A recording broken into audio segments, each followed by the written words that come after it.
Hello good evening नमस्कार। एक बार फिर से आप सबका स्वागत है 7 मिनट ट्रिक चैनल पे, जहाँ पे हम लोग हर दिन एक नई ट्रिक सीखते हैं। तो आज जो हम लोग ट्रिक सीखने वाले हैं वो होगी आपकी नोबेल प्राइज के बारे में। देखिए, नोबेल प्राइज एक ऐसी चीज है जहाँ पे आपको हर एक एग्जाम में सवाल देखने को मिलता है, राइट। तो यहाँ पर हम लोग डिस्कस करेंगे कि वो कौन कौन से नाम हैं जिनको इंडिया के अंदर नोबेल प्राइज से सम्मानित किया गया है। लेकिन इस चीज को शुरू करने से पहले एक बार से लिंक को कॉपी करके अपने फ्रेंड्स के साथ शेयर कर दीजिए, ताकि बाकी लोग भी सेशन में जुड़ पाया करें।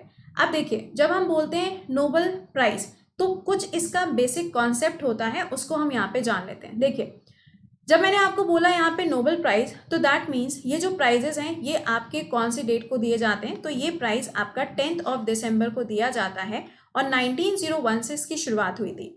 एल्फ्रेड नोबेल के नाम पे ये जो प्राइज है, ये जो अवार्ड्स हैं, ये दिए जाते हैं। टोटल अगर हम देखें तो कितनी कैटेगरीज में ये अवार्ड्स जाते हैं, तो टोटल 6 कैटेगरी हैं जिसके अंदर ये अवार्ड्स दिए जाते हैं। फर्स्ट पॉइंट आपको जो याद रखना है, जो पीस अवार्ड है वो जाता है कौन सी जगह से? ओस्लो से। ओस्लो का मतलब हो गया नॉर्वे की जो कैपिटल है, वहां पर पीस का अवार्ड दिया जाता है। मैंने आपको पहले भी बताया था कि इसको याद आप कैसे कर सकते हो। ABCD होती है ना, तो LMNOP, तो OP से आप क्या याद रख सकते हो यहाँ पे? ओस्लो और पीस अवार्ड। पहली चीज तो यही हो गई। दूसरा आपको ध्यान रखना है कि जो सबसे आखिरी में यहाँ पे नोबेल प्राइज देना शुरू किया गया है वो कौन से फील्ड में होता है, तो दैट इज इन इकोनॉमिक्स। आपको ये चीज मालूम है, बेसिक सा कॉन्सेप्ट है, जैसे कि मेडिसिन हो गया, फिजिक्स हो गया, लिटरेचर हो गया, इन सारे फील्ड्स में ये जो अवार्ड है ये दिया जाता है।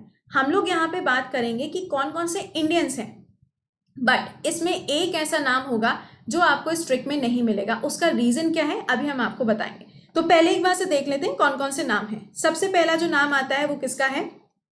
रविन्द्रनाथ टैगोर जी। रविन्द्रनाथ टैगोर जी को लिटरेचर के फील्ड में इस अवार्ड से सम्मानित किया गया था। कौन से ईयर में? 1913 में। और अगर आपसे कभी किताब का नाम पूछ लिया जाए तो आंसर क्या बनेगा? गीतांजलि। इसके लिए यहाँ पर इनको इस अवार्ड से सम्मानित किया गया था। दूसरा देखिए यहाँ पर CV रमन, काफी ज्यादा फेमस नाम है। इनको फिजिक्स के फील्ड में इस अवार्ड से सम्मानित किया गया था 1930 में। अगर हम देखें, इनकी बात करें, तो ऐसा कौन सा फील्ड है या फिर ऐसी कौन सी कैटेगरी थी जिसके अंदर ये अवार्ड मिला था? तो ये तो हमने जान लिया कि फिजिक्स के फील्ड में था, बट इन्होंने किया क्या था? तो स्कैटरिंग ऑफ लाइट। आपने देखा होगा कि जब भी आप देखते होगे, तारों को देखते हो, जब आप स्टार्स को देखते हो तो स्टार्स आपको ब्लिंक करते हुए दिखते हैं ना। मतलब ऐसा होता है कि एक बार तारा दिखा फिर अचानक से गायब हो गया। फिर आप अगर देखते होंगे, जैसे कि सूर्य की जो रोशनी है, सन की जो रेज है, जब वो किसी ओशन के ऊपर पड़ती है तो यहाँ से रिफ्लेक्ट होकर अगर वो किसी चीज के ऊपर जाती है तो वो क्या होता है? वो भी आपको ब्लू कलर का मिलता है, राइट। ऐसे कई बार होता है, ऐसा रिफ्लेक्शन जैसा कुछ होता है। तो स्कैटरिंग का मतलब होता है बिखरना। स्कैटरिंग का मतलब क्या होता है? किसी भी चीज का बिखरना। तो स्कैटरिंग ऑफ लाइट, ये जो कॉन्सेप्ट था, ये यहाँ पे किसके द्वारा दिया गया था? CV रमन जी के द्वारा दिया गया था। स्टार्स हमको ब्लिंक करते हुए दिखते हैं क्योंकि अलग अलग यहाँ पे क्या हो जाती है? लेयर्स होती हैं, और डिफरेंट डिफरेंट लेयर्स होंगी तो ऑब्वियस सी बात है आपको अलग ही अलग दिखेगा। अगला देखिए, हरगोविंद खुराना। इनको यहाँ पे जो अवार्ड मिला था ये मेडिसिन के फील्ड में मिला था। और ये ध्यान रखिएगा, for their interpretation of the genetic code. किस चीज के लिए? जेनेटिक कोड के लिए इनको इस अवार्ड से सम्मानित किया गया था 1968 में। नेक्स्ट है मदर टेरेसा। भाई ये नाम कैसे कोई भूल सकता है? Nobel peace prize. अब देखो, मैंने बोला था कहाँ से मिलेगा आपको? ये ओस्लो से। तो फिर बाकी कहाँ से मिलते हैं? वो हो जाएगा स्वीडन की कैपिटल स्टॉकहोम से। अब ये जो प्राइज अवार्ड गया, ये कौन से ईयर में मिला है? 1979 में। टोटल 11 लोग हैं जिनको ये अवार्ड मिला है, तो जरा ध्यान से इनके सबके नाम याद करने हैं आपको। अगला है यहाँ पे सुब्रमण्यम जी का, ठीक है, यानी कि चंद्रशेखर जी का। अब इनको भी फिजिक्स के फील्ड में ये अवार्ड दिया गया था 1983 में। और इनको किस चीज की स्टडी के लिए? तो structure and evolution of stars. आपने देखा होगा चंद्रशेखर लिमिट, कई बार पढ़ा होगा कि स्टार्स की जो लाइफ होती है वो डिपेंड करती है यहाँ पर अलग अलग कॉन्सेप्ट के ऊपर, लेकिन जो कैलकुलेशन करी जाती है वो चंद्रशेखर लिमिट के ऊपर ही करी जाती है। तो ये वो नाम है जिन्होंने यहाँ पे बताया था कि स्टार जो है वो कब बनते हैं, कब खत्म होते हैं, वो सारी चीजें इनके द्वारा बताई गई। अगला नाम आता है अमर्त्य सेन का। अमर्त्य सेन जी जो हैं, इनको इकोनॉमिक्स के फील्ड में अवार्ड मिला था 1998 में। अब आप देख सकते हैं, social choices, welfare distribution and poverty काफी ज्यादा इंपॉर्टेंट है। और जब भी आप देखोगे, लाइक SSC का पेपर हो, रेलवे का पेपर हो, या आपका कई बार ऐसा भी होता है बैंकिंग के एग्जाम में भी ये फील्ड्स पूछ लिए जाते हैं जिसमें इनको ये अवार्ड से सम्मानित किया गया था। अगला नाम यहाँ पर आता है नेपॉल जी का, सूरज प्रसाद नेपॉल जी का। अगर आप कई बार देखेंगे तो इस तरीके से नाम लिखा होता है शॉर्ट में, ठीक है। इनको मिला था लिटरेचर के लिए 2001 में। अब देखो, पॉइंट तो ये हुआ कि हमें 11 के 11 नाम याद रखने हैं, लेकिन कैसे याद रखना है वो भी हम आपको लास्ट में बताएंगे। अगला नाम है राजेंद्र के पचौरी। इनको प्राइज मिला था पीस के लिए 2007 में, और इन्होंने काफी अच्छा काम किया था क्लाइमेट चेंज के लिए। अभी आप देख रहे हैं ना, क्लाइमेट चेंज के लिए हर कोई बड़ा अच्छा काम कर रहा है, जैसे कि ग्रीटा थंबर्ग का नाम हो गया है ना। तो यहाँ पे क्लाइमेट चेंज के लिए काफी सारी चीजें करी जाती हैं, बट एक ओवरऑल नाम हमें भी याद रखना है। अगला देखो, अगला नाम यहाँ पे क्या है, वी रामाकृष्णन जी का।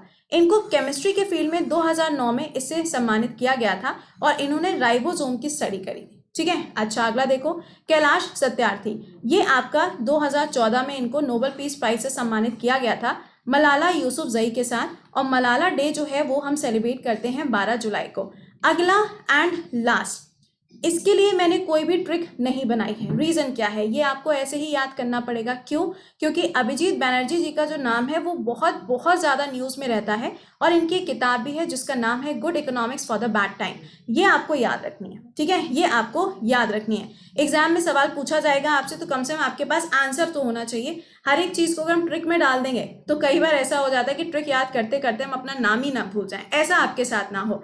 तो इनको यहाँ पे इकोनॉमिक्स के फील्ड में 2019 में इस अवार्ड से सम्मानित किया गया, टू फाइट पॉवर्टी। ठीक है ना। चलो, ये तो बात हुई इनके बारे में। अब आते हैं ट्रिक पे। ये रही ट्रिक, थोड़ी सी फनी है। एक्चुअली क्या होता है, ट्रिक यार फनी होती है, देखिएगा क्या है। लेकिन यार एक बार से प्लीज इसको सेशन को शेयर जरूर कर दीजिएगा। रवि सर हमारे सुबह आम ना बिके, सिंपल सा एक यहाँ पे ट्रिक है। अब देखो, यहाँ से रवि से पहला नाम, सर से दूसरा नाम, ह से तीसरा, मारे से क्या हो जाएगा, मदर टेरेसा, और यहाँ पे जो आपका फिफ्थ वाला नाम लिखा है यहाँ पे सुबह से क्या हो जाएगा, सुब्रमण्यम जी। अ से अगर हम देखें तो आपको दो नाम देखने को मिल रहे थे, अमृत सेन जी का भी और आर के पचौरी जी का भी। दोनों नाम यहाँ पे आर से हो जाएंगे। ना से क्या हो जाएगा, यहाँ पे नेपाल जी का हो जाएगा। ब से क्या हो जाएगा, वेंकटेश्वर रमन जी का नाम। और क से क्या हो जाएगा, कैलाश सत्यार्थी। तो ये आपकी एक ट्रिक बन जाती है जिसमें आपने 11 के 11 नाम याद कर लिए, बल्कि मैं कहूंगी 10 नाम ये हैं और एक नाम जो है वो है अभिजीत बैनर्जी जी का। तो हमने ओवरऑल यहाँ पे इसको याद कर लिया। रवि सर हमारे सुबह से आम ना बिके, तो सिंपल सा है, मैंगो का सीजन अभी चल ही रहा था, अभी जस्ट खत्म हो गया है, लेकिन फिर भी आपको ये याद हो जाएगा, बहुत ही इजी सा है। तो हाउ वाज इट, जरा जल्दी से कमेंट सेक्शन में लिख के बताइएगा। अब देखो, आपसे मुलाकात होगी कहाँ, सुबह 7 बजे। कहाँ पर, बाइबल स्टडी स्टूडियोज चैनल पे, जहाँ पे हर दिन सुबह 7 से 8 रहता है करंट अफेयर का सेशन। लेकिन इसके अलावा आप मुझे ज्वाइन कर सकते हो अनअकैडमी पे, जहाँ पे जीएस का नया बैच शुरू होने जा रहा है 20 तारीख से। अदरवाइज आप नॉर्मली ढूंढोगे तो भी ये बैच मिल जाएगा। कोड विल बी कृति10। ठीक है, चलिए। अच्छा, तो this is my YouTube schedule. और हाँ, ये ध्यान रखिएगा कि अनअकैडमी पे भी काफी सारे स्पेशल